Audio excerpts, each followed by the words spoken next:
আপনার ওবায়দুল কাদের আওয়ামী লীগ বিএনপি বাদ দেন, জামাত বাদ দেন দিয়ে আপনার কথাটা বলা বারবার প্রচন্ড সবাই তো সম্মিলিত।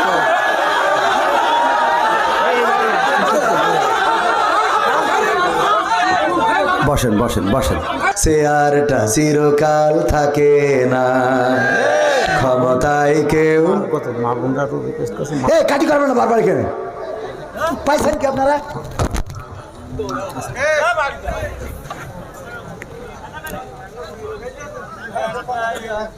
হুজুর আপনার মাহফিলে বাধার কারণ জানতে চাই। কিছুক্ষণ আগে যে মাহফিলে ছিলাম ওখানে বাড়াবাড়ি বেঁধে গিয়েছিল, বাড়াবাড়ি বেঁধে গেছে, ঠেকায় আসলাম, বাঁচিয়ে দিলাম। বাঁচিয়ে বাঁচানোর মালিক আল্লাহ, কিন্তু উনার জনগণের হাত থেকে হেফাজত করলাম।